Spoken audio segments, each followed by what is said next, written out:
o professor Abruzzo falou das duas tentativas de golpe e expôs muito bem. O professor, eu acho que ele continua a tentar esse golpe, ele não parou. Talvez o que o Moraes fez ao abrir tudo isso, mostrar tudo isso, foi que o Bolsonaro continua tentando, continua agitando, continua perturbando, tirando a tranquilidade, não só do governo, mas de todos nós. Por isso, por ele ainda estar com essa terceira fase, eu acho que diante desses documentos todos, agora, atenção, agora existe motivo para a prisão preventiva do Bolsonaro, por quê? Para a garantia da ordem pública. Bom dia, senhoras e senhores. Hoje é 17 de março de 2024, são 8 horas da manhã. E você acaba de ouvir de novo um jurista importante do país, o Walter Maierovitch, ex-juiz de direito, ex-desembargador do Tribunal de Justiça de São Paulo, professor universitário e que não é conhecido por ser de esquerda ou por ser muito radical, muito pelo contrário. Até algumas semanas atrás, no máximo um mês e meio, no máximo, ele dizia que não havia como prender Bolsonaro agora. O professor Maierovitch refez a sua previsão e agora essa fala dele vem a calhar à luz da nova notícia que aparece neste domingo, dia 17 de março. Bolsonaro acaba de anunciar novas manifestações após a da Avenida Paulista. O Bolsonaro já tem datas e endereços para as novas manifestações que pretendem, a exemplo da ocorrida na Avenida Paulista, em São Paulo, levar multidões às ruas para mostrar força antes das eleições e de possíveis decisões do Judiciário. As manifestações serão em Joinville e também ele quer levar para lá gente de Curitiba e Rio de Janeiro na Avenida Atlântica. Vamos entender bem, olha gente, o Bolsonaro ele só tem essa saída, ele não tem mais saída porque a prisão dele é inexorável e o prazo para prendê-lo, se ninguém fizer nada, se ninguém o prender por obstruir investigações, por tentar atrapalhar o processo legal ou por perturbar a ordem pública e tentar com isso pressionar o judiciário, se ninguém fizer nada, se deixarem o Bolsonaro solto nesse processo, o que vai acontecer é basicamente o seguinte: ele vai insuflar essas multidões cada vez mais. E esses movimentos são imprevisíveis. Porque eu estive nessa manifestação da Avenida Paulista, cobri de perto e eu vi que você tem gente de todo tipo indo para essas coisas. Você tem gente pacífica? Tem, mas você tem gente disposta a qualquer coisa, gente que não está pensando, que não vai seguir orientação nenhuma. O Bolsonaro sabe muito bem que reunir essa massa humana é incontrolável. E, inclusive, quanto mais se espalhar pelo Brasil, maior a chance desse movimento crescer e convencer pessoas que hoje as pesquisas mostram que não estão olhando a realidade. Tem uma matéria que eu vou apresentar que mostra que a economia do país já não faz mais tanta diferença para a população. O que está movendo a cabeça da população é a hipnose coletiva, que você está vendo inclusive aí nessa foto. Essa imagem que você está vendo é uma sessão de hipnose coletiva. O Bolsonaro com táticas discursivas, com Malafaia junto, com essa uniformização da torcida dele, dos devotos dele, ele criou um movimento de identidade uns com os outros. Eles se sentem parte de um exército que estaria mudando o país de acordo com o que funciona a cabeça deles e de como funciona a cabeça do Bolsonaro.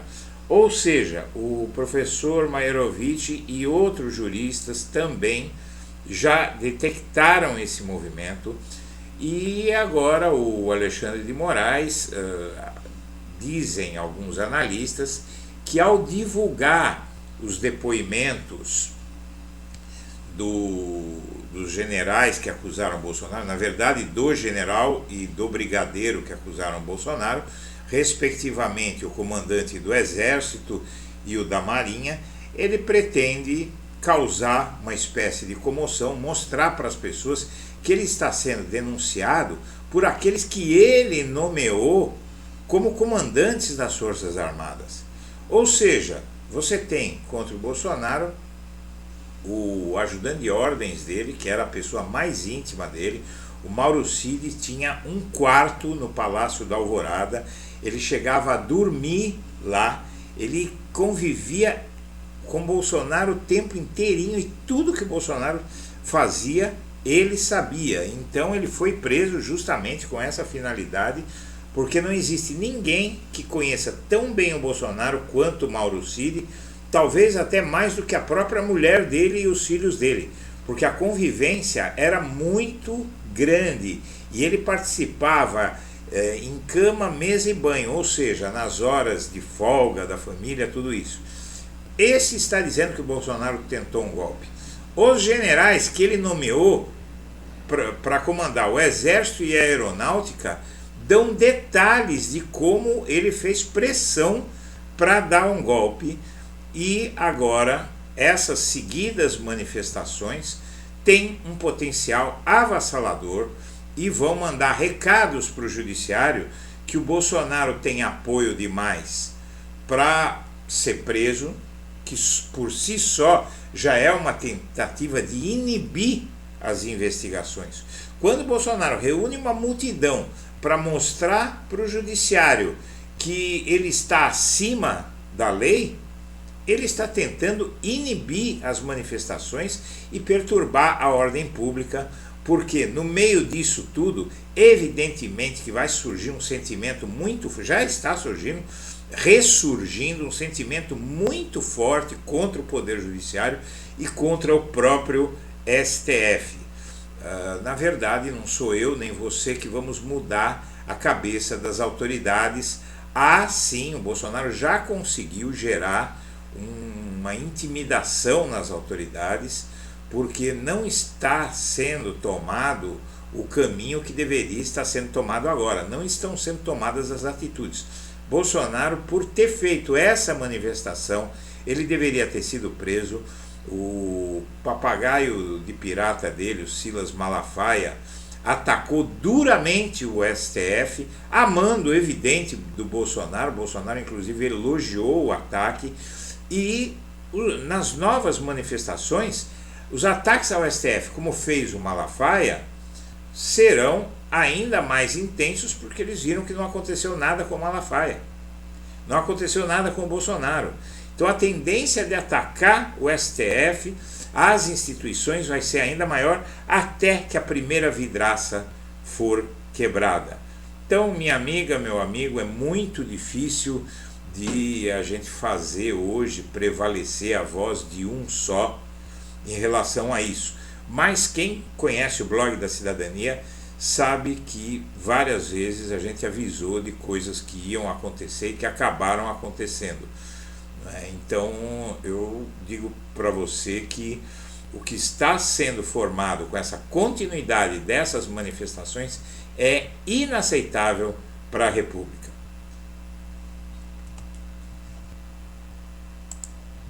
Enquanto isso, há uma pergunta que a Polícia Federal não fez a ex-comandantes que depuseram, não é, o Freire Gomes, o da ponta esquerda e o da ponta direita de quem olha, não é, o Freire Gomes e o Batista Júnior. aqueles generais não foram perguntados sobre um fato que seria arrasador, seria uma bomba. Não perguntaram a eles quais são os outros militares da ativa que aceitaram, assim como o almirante Garnier, participar do golpe. E eles sabem. E se eles respondessem, a Polícia Federal, se fosse feita a pergunta, a Polícia Federal ia ter que ir atrás de outros militares da ativa, de alta patente, que endossaram o golpe. Com isso, minha amiga, meu amigo, haveria uma prisão em massa de militares da cúpula das Forças Armadas. Isso sim poderia terminar em golpe, inclusive prendendo esses dois que fizeram a denúncia, etc. Então, para você ver como é frágil a situação da democracia brasileira nesse momento. E o Bolsonaro está sofrendo debandada, não é? Ele está sofrendo cada vez mais debandada, apesar de alguns políticos terem participado com ele desse evento. Pergunta-se quem serão os últimos a abandonar Bolsonaro depois que o Exército, pelo menos enquanto instituição, já o abandonou. Monteiro não diz literalmente que o Exército o abandonou. Monteiro é o Múcio, né, José Múcio, ministro da Defesa, abandonou Bolsonaro. Prefere dizer que o Exército nunca esteve com Bolsonaro. Não é verdade, não é? A gente sabe que tinha muita gente do Exército com Bolsonaro. Alguns diziam que no alto comando das Forças Armadas, essa matéria saiu na Folha de São Paulo em 2022, diz que dos 23 membros, 19 do alto comando das Forças Armadas, 19 estavam com Bolsonaro. Então a situação é ainda muito complicada, mas parece que os militares resolveram agora se afastar de Bolsonaro, e o Valdemar está afastado e vários outros estão se afastando dele. O último que sair, apague a luz. E a economia ainda é garantia de alta prioridade, de alta popularidade? Não. Apesar da melhora de índices como inflação e desemprego, a aprovação da gestão Lula caiu. O fenômeno se repete nos Estados Unidos. O governo Joe Biden tem obtido resultados excelentes, tem diminuído o desemprego, a economia está funcionando forte, assim como aqui, pobreza e desigualdade caíram, mas o que está valendo hoje na cabeça das pessoas é a ideologia. E isso é um perigo porque não há racionalidade.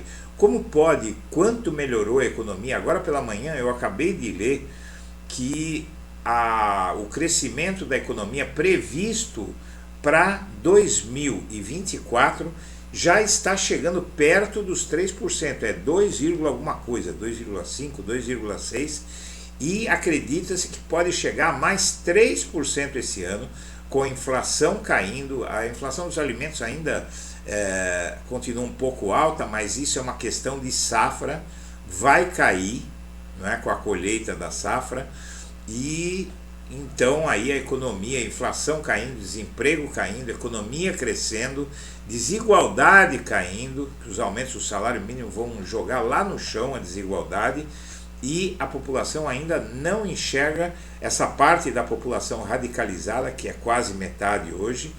Então realmente vivemos um momento muito complicado no Brasil. Reunião de Lula com ministros terá cobrança por comunicação e mais entregas. Você veja a diferença entre um governo democrático e um governo totalitário como o de Bolsonaro. O Lula caiu nas pesquisas, em vez de atacar as pesquisas, ele foi lá e disse: olha, nós precisamos trabalhar mais, e botou a turma para trabalhar mais, vai ter cobrança. Porém, minha amiga, meu amigo, tem uma coisa. O Lula vai fazer isso, mas as pessoas estão contaminadas por uma espécie de loucura coletiva. Então você vai ter uma polarização, a parte que está com ele, que ainda parece ser levemente majoritária, aplaudindo e satisfeita, mas a outra parte vai ficar fazendo propaganda negativa o tempo inteiro e contaminando pessoas. Enquanto isso, o caso Marielle continua andando de lado. Quem mandou, por quê e o que se sabe sobre o que falta saber sobre a morte de Marielle Lendo essa matéria, você descobre que não se tem nada concreto ainda.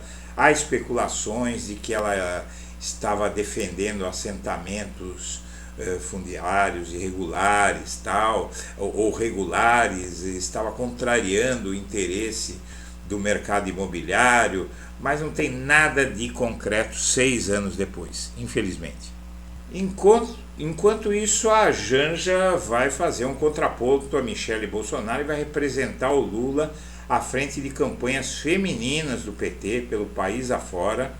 E vamos ver, não é? A Janja é carismática, ela fala muito bem, tem um preparo muito grande, é socióloga, vamos ver o que ela consegue fazer. A grande notícia é o seguinte: na principal eleição do país, que vai mobilizar as atenções do Brasil de norte a sul, a eleição em São Paulo, tem uma boa notícia aqui. A direita aqui em São Paulo está completamente rachada e a esquerda está unida. As duas maiores forças de esquerda, PT e PSOL, que é forte aqui em São Paulo, o PSOL está muito forte aqui em São Paulo, essas duas forças da esquerda estão unidas, e tem a Tabata Amaral aí, que é do PSB, mas é uma agremiação que é fraca, e a Tabata Amaral vai ver seus votos migrarem para o Boulos no segundo turno. Então, senhoras e senhores, eu agradeço a atenção e deixo meu abraço para todo mundo.